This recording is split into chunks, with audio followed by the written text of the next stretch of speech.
بسم الله الرحمن الرحيم الحمد لله رب العالمين الصلاة والسلام على رسوله الكريم أشهد أن لا إله إلا الله وحده لا شريك له وأشهد أن محمدا عبده ورسوله نبينا محمد صلى الله عليه وسلم رب اشرح لي صدري ويسر لي أمري واحلل عقدة من لساني يفقهوا قولي ربنا زدنا علما ربنا زدنا علما اللهم فقنا في الدين اللهم فقنا في الدين اللهم فقنا في الدين السلام علیکم ورحمۃ اللہ وبرکاتہ. امید ہے سب لوگ خیریت سے ہوں گے. سب کو قرآن کلاس خوش آمدید. اللہ تبارک و تعالی ہمارے وقت قبول فرمائے. اعوذ باللہ من الشیطان الرجیم بسم اللہ الرحمن الرحیم وَإِذَا أُنزِلَتْ سُورَةٌ أَنْ آمِنُوا بِاللَّهِ وَجَاهِدُوا مَعَ رَسُولِهِ استأذنك أولو الطول منهم وقالوا ذرنا نكن مع القائدين رضوا بأن يكونوا مع الخوالف وطبع على قلوبهم فهم لا يفقهون لكن الرسول والذين آمنوا معه جاهدوا بأموالهم وأنفسهم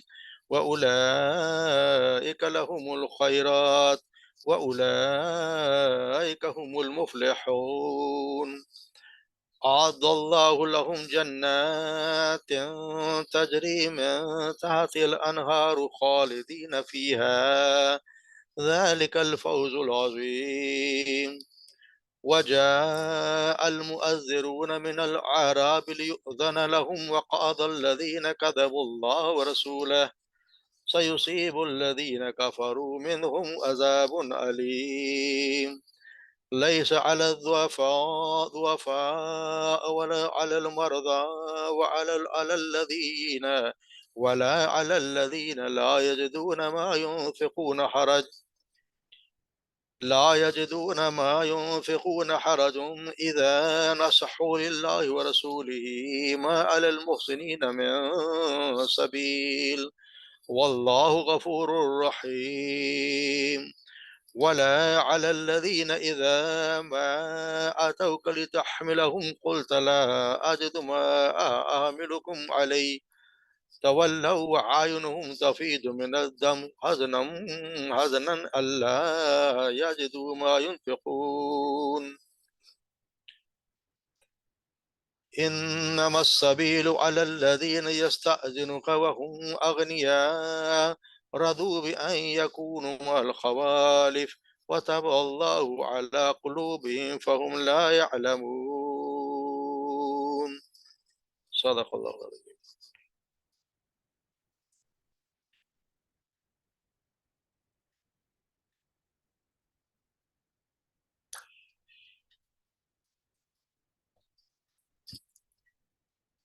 وَإِذَا أُنزِلَتْ سُورَةٌ اور جب نازل کی جاتی ہے کوئی سورت ان آمنوا باللہ کہ تم ایمان لو اللہ پر وجاہدوا مع رسول اور جہاد کے اللہ کے رسول کے اس کے رسول کے ساتھ استاذنک اولو الطول تو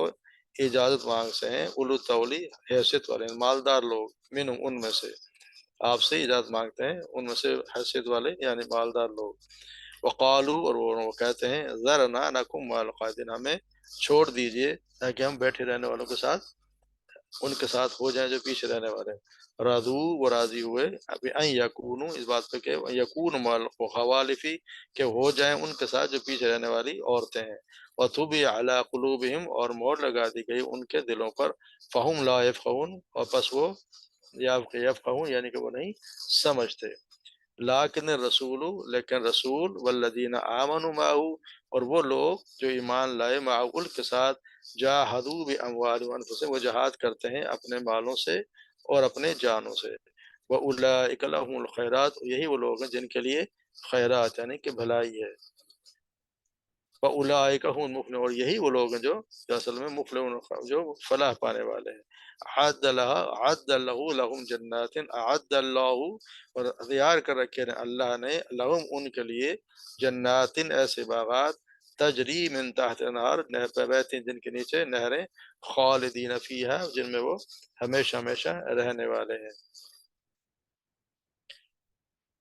ذالک الفوز العظیم، اور یہ بہت بڑی کامیابی ہے۔ وجاء المعذرون من الاعراب، اور آتے ہیں دیہاتیوں میں سے، جو آتے ہیں معذرت کرنے کے لیے، من الاعرابی دیہاتیوں میں سے، بدوں میں سے، لیؤذن لهم، تاکہ آپ اجازت دے دیں انہیں، وقعد الذین کذبوا، تاکہ اور وہ بیٹھے رہیں ان لوگوں کے ساتھ، اور بیٹھے ان لوگوں کے ساتھ، الذین کذبوا، وہ لوگ ان لوگوں کے ساتھ جنہوں نے جھوٹ بولا، اللہ و رسول، اللہ و رسول کے، اللہ اور رسول سے انہوں نے جھوٹ، اس کے ساتھ جھوٹ بولا۔ سیصیب الذین کفروا، تو قریب پہنچے گی ان لوگوں کو جنہوں نے کفر کیا، منہم ان میں سے، عذاب علیم، دردناک عذاب انہیں ان قریب پہنچے گا۔ لیس علی الضعفاء، اور تو نہیں ہے کمزوروں پر کوئی حرج، ولا علی الذین لا یجدون، اور نہیں ہے ان کے اوپر، لیس علی الضعفاء، نہ ہی کوئی ضعیف ہے کمزوروں پر، ولا علی المرضى، اور نہ ہی کوئی نہ مریضوں پر، ولا علی الذین لا، اور نہ ہی ان لوگوں پر، الذین لا یجدون، ان لوگوں کو جو نہیں پاتے، ما ينفقون، جو وہ خرچ کریں، حرج، کوئی ان کو خرچ، یعنی کوئی مال و ثواب کے لیے پیسہ نہیں ہے، اذا نصحوا للہ ورسول، جب کہ وہ مخلص ہوں، یعنی کہ اللہ کے رسول کے ساتھ وہ مخلص ہوں، اس صورت میں اگر وہ جہاد پر نہ جائیں تو ان پر کوئی حرج نہیں ہے۔ ما علی المحسنین من السبیل، اور نہ ہی یہ، نہ نیکی کرنے والوں پر ان کے کوئی اعتراض کرنے کا کوئی جواز ہے۔ ما علی المحسنین، یعنی ان لوگوں پہ اعتراض کیا نہیں کیا جا سکتا جن کی پہلے مثالیں دی، اور نہ ان لوگوں پر جو نیکی کرنے والے ہیں ان کے میں کوئی اعتراض کی کوئی راستہ نہیں۔ واللہ غفور، اللہ تبارک و تعالیٰ غفور رحیم۔ ولا علی الذین، اور نہیں ان لوگوں پر، اذا ما آتوا کا، جب آتے ہیں، جب آئے آپ کے پاس، لتحملہم، کہ تاکہ آپ ان کو سواری دیں، قلتا، آپ نے کہا، لا اجدو، لا نہیں میں پاتا، ما احملکم علیہ، جس کے تمہیں کوئی سواری دیں اس کے لیے، آپ کے لیے، تمہارے لیے کوئی سواری کا بندوبست میں نہیں کر سکتا۔ تولوا، پھر وہ اس لوٹے، وعینہم تفیض، اور اس حالت میں کہ ان کی آنکھیں، تفیض من الدم، ان کی آنسوں سے پھرت، یعنی بہ رہے تھے ان کی آنکھوں سے آنسو، حزناً، غم سے، اللہ یجدو ما ینفقون، کہ نہیں یہ پاتے، وہ نہیں ہے ان کے پاس، ما ینفق، کہ وہ خرچ کریں، اللہ کے خرچ کر کے، ان کے پاس کوئی ایسے بندوبست مال و سبب ہے نہیں کہ جو اللہ کے راہ میں خرچ کرے۔ انما السبیل، بلکہ جو ان پر تنقید کا راستہ تو ان کے لیے ہے، علی الذین، ان لوگوں کے لیے، یستأذنون کا، جو اجازت مانگتے ہیں آپ سے، ہم اغنیاء، اور جب کہ وہ غنی ہیں، یعنی ان کے پاس پیسہ ہے، مالدار لوگ ہیں، رضوا بأن یکونوا مع الخوالف، وہ اس بات پہ راضی ہو گئے کہ وہ رہیں، یکون، وہ ہو جائیں، مع الخوالف، پیچھے رہنے والی عورتوں کے ساتھ، وطبع اللہ، اور مہر لگا دی اللہ نے، علی قلوب، ان کے دلوں پر، فہم لا یعلمون، پس وہ نہیں جانتے یا نہیں سمجھتے اس بات کی کہ ان کے مہر لگ چکی ہے۔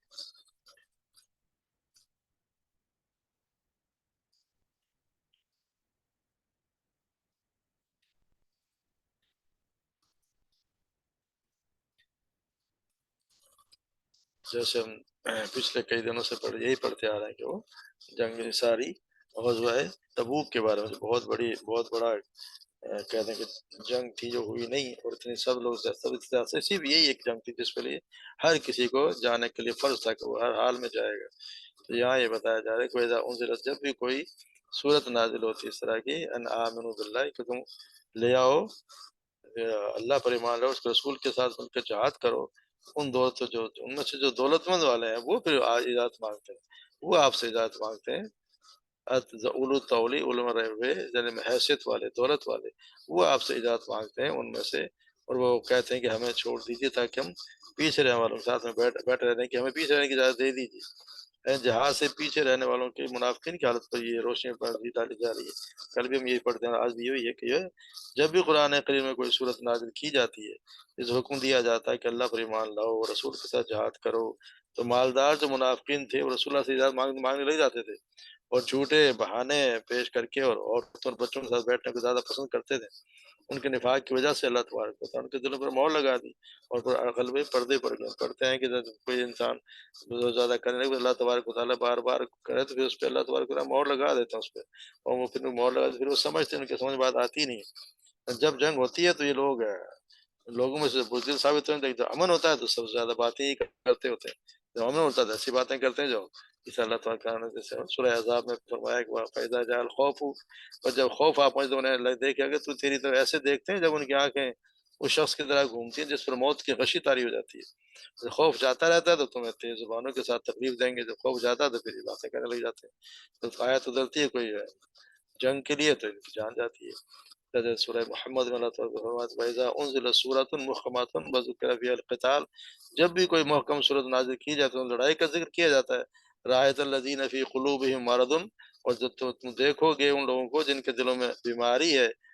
يَنظُرُونَ إِلَيْكَ نَظَرَ الْمَغْشِيِّ عَلَيْهِ مِنَ الْمَوْتِ، وہ تیری طرف اس طرح دیکھیں جیسے اس شخص کو دیکھنا ہوتا ہے جس پر موت کی غشی ڈالی گئی ہے، اس طرح وہ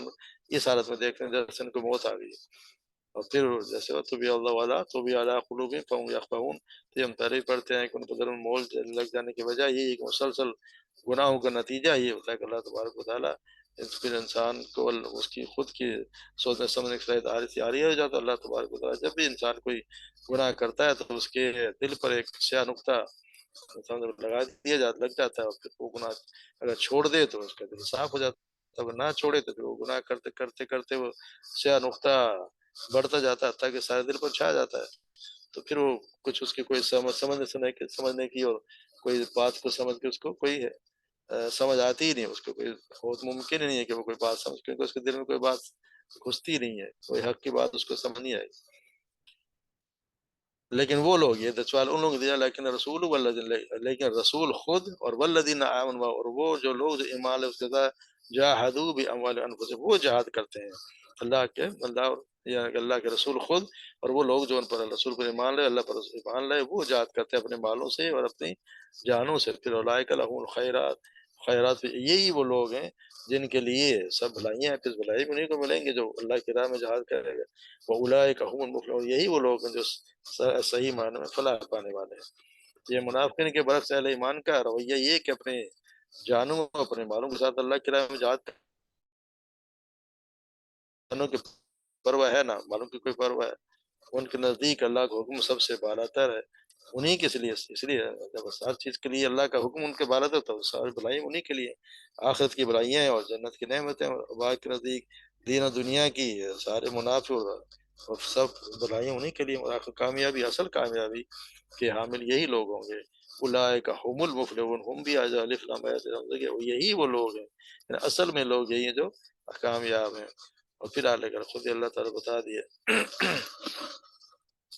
سورہ حجرات میں اللہ تعالیٰ کہتے ہیں انما المؤمنون الذین آمنوا باللہ ورسولہ، مومن تو وہ ہے جو اللہ رسول پر ایمان لائے، لم یرتابوا وجاہدوا باموالہم وانفسہم فی سبیل اللہ، اور انہوں نے شک نہیں کیا اور اپنے مالوں کے ساتھ اللہ کے رحم جہاد کیا۔ اولئک هم الصادقون، یہی وہ لوگ ہیں جو سچے ہیں۔ تو یہ اللہ تبارک و تعالیٰ کے کئی جگہوں پہ جیسے سورہ صافات میں اللہ تعالیٰ فرماتے ہیں اے لوگوں جو ایمان لائے ہو، کیا میں تمہیں ایسی تجارت کی رہنمائی نہ کروں جو تمہیں دردناک عذاب سے بچا لے؟ تم اللہ اور رسول پر ایمان لاؤ اور اپنے مالوں اور اپنے جانوں کے ساتھ اللہ کی راہ میں جہاد کرو، یہ تمہارے لیے بہتر ہے اگر تم جانتے، وہ تمہارے گناہ معاف کر دے گا، یعنی یغفر لکم ذنوبکم ویدخلکم جنات تجری من تحتها الانہار، وہ داخل کر دے گا تمہیں ایسی جنتوں میں جن کے نیچے نہریں بہتی ہیں، مساکن طیبۃ فی جنات عدن، اور رہنے کی پاکیزہ جگہوں میں جو ہمیشہ رہنے کے باغوں میں ان کے لیے ہیں ذالک الفوز، یہی بہت بڑی کامیابی، یعنی اصل میں کامیابی یہی ہے۔ تو یہ وہ لوگ جو اللہ کی راہ میں جہاد کرتے ہیں، اللہ کی راہ میں اپنی جان اور مال کھپا دیتے ہیں، ان کو اللہ تبارک و تعالیٰ ان کے لیے اللہ نے تبارک و تعالیٰ نے جنتیں تیار کر رکھی ہیں۔ انس بن مالک بیان کرتے ہیں کہ آپ صلی اللہ علیہ وسلم نے فرمایا جنت میں پہنچنے والا کوئی ایک شخص بھی ایسا نہ ہوگا جو دنیا میں واپس آنا اور دنیا کی کسی چیز کو حاصل کرنا پسند کرے سوائے شہید کے، وہ تمنا کرے گا کہ دنیا میں لوٹ جائے اور 10 بار یا 10 بار اللہ کی راہ میں قدر کیا جائے، کیونکہ وہ شہادت کی قدر و منزلت اور قدر اس کی خوبیاں دیکھ چکا ہے۔ سیدنا ابو ہریرہ بیان کرتے ہیں کہ آپ صلی اللہ علیہ وسلم نے فرمایا بے شک جنت میں 100 درجے ہیں، تو سب کے سب اللہ تعالیٰ نے مجاہدین فی سبیل اللہ کے لیے تیار کر رکھے، ہر 2 درجوں کے درمیان اتنا فاصلہ جتنا زمین اور آسمان کے درمیان ہے، لہذا جب بھی تم اللہ تعالیٰ سے سوال کرو تو ہمیشہ جنت الفردوس ہی مانگو، یہ تمام جنتوں کے درمیان اور سب سے عالی شان جنت ہے، اس سے جنت کی تمام نہریں پھوٹتی ہیں، اس کے علاوہ اس کے اوپر رحمان کا عرش ہے۔ فی ذالک الفوز العظیم، اللہ تعالیٰ آپ نے فرمایا کہ اللہ تعالیٰ اس آدمی کا کفیل بن جاتا ہے جو اس کے راستے میں جہاد کرتا ہے۔ جو اپنے گھر سے اللہ کی راہ میں جہاد کرنے اور اس کے احکام کی تصدیق کے لیے نکلتا ہے، تو اللہ تبارک و تعالیٰ اس کو ضمانت دیتا ہے کہ یا تو اسے جنت میں داخل کرے گا یا اجر و غنیمت کے ساتھ اس کو گھر کی طرف لوٹائے گا۔ یعنی اللہ تبارک و تعالیٰ اس کی ضمانت لے لیتا ہے، یا تو اس کو واپس لے آئے گا یا پھر اپنے جنت میں اس کو داخل کر دے گا۔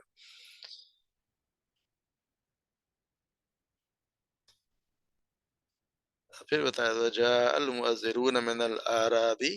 اور بدیوں میں سے آئیں گے جو معذرت کریں گے، بہانے بنائیں گے، من الاعرابی یعنی بدو جو گاؤں کے دیہاتی رہنے والے ہیں، بہانے بنائیں گے تاکہ انہیں تغلیظ لہم، تاکہ انہیں اجازت دے دی جائے، وقاد الذین، اور وہ لوگ بیٹھے رہیں، من ان میں سے،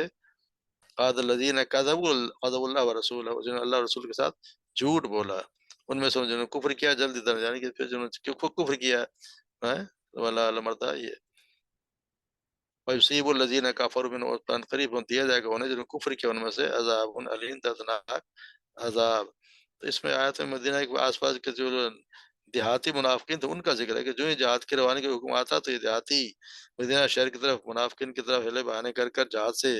پیچھے رہنے کی جہاد طلب کرنے لگ جاتے تھے، اور اپنے عہد سے مکر گئے اور انہوں نے بھی انکار کا طریقہ اختیار کر لیا، تو قریب انہیں بھی دردناک عذاب سہنا پڑے گا۔ مدینہ کی طرف میں رہنے والے بعض دیہاتی منافق تھے، جیسا کہ ہم نے پڑھیں سورہ توبہ میں ہم پڑھیں گے، ممن حولکم من العرابی منافقون، اور اس لوگوں میں جو تمہارے ارد گرد بدو میں سے ہیں، وہ کوئی منافق ہے، اور اہل مدینہ میں سے منافق ہیں جو اڑ رہے ہیں،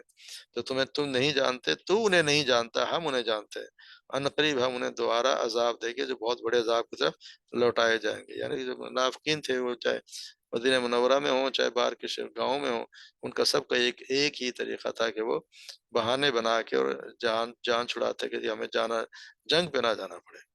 مگر یہاں یہ بتایا جا رہا ہے کہ ان کے لیے یہ اس کیٹیگری میں جو لوگ آتے ہیں ان پہ تو کوئی حرج نہیں ہے کہ وہ جہاد پہ نہ جائیں۔ یہ کچھ یہاں پہ کیٹیگری بتا دی گئی، لیس علی الضعفاء، یعنی کمزوروں پر کوئی حرج ہے، نہ کوئی حرج ہے، ولا علی المرضى، اور نہ بیماروں پر، نہ کمزوروں پر نہ بیماروں، ولا علی الذین لا یجدون ما ينفقون حرج، اور نہ ہی ان لوگوں پر جو نہیں پاتے کہ وہ خرچ کریں، ان کو جانے کے کوئی کے پاس بیچارے کا ساز و سامان تو اس پر بھی کوئی حرج نہیں ہے، جب وجہ لیکن یہ ایک شرط ہے اس کے ساتھ، اذا نصحوا للہ ورسولہ، کہ جب اللہ اور رسول کے ساتھ خلوص رکھیں، اگر ان کے خلوص ہے تو پھر ان پہ کوئی حرج نہیں ہے، اور نہ ہی ان لوگوں پر ما علی المحسنین من سبیل، نہ ہی ان لوگوں پر کوئی اعتراض کا راستہ، جو نیکی کرنے والوں پہ کوئی اعتراض کا راستہ نہیں ہے، واللہ غفور، اللہ تبارک و تعالیٰ نہایت مہربان ہے۔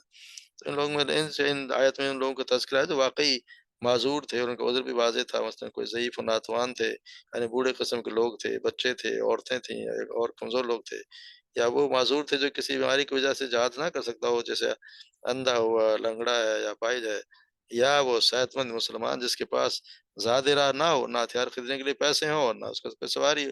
لیکن اللہ تبارک و تعالیٰ نے سب کے لیے ایک شرط لگائی ہے کہ اللہ اور رسول کے ساتھ مخلص ہوں، مسلمانوں کو خوف و دہشت نہ پھیلائیں، مجاہد ان کو غذائے خمک پہنچائیں، ان کی عدم موجودگی میں ان کے گھر والوں کی دیکھ بھال کریں، ان کی ضروریات کو پورا کریں۔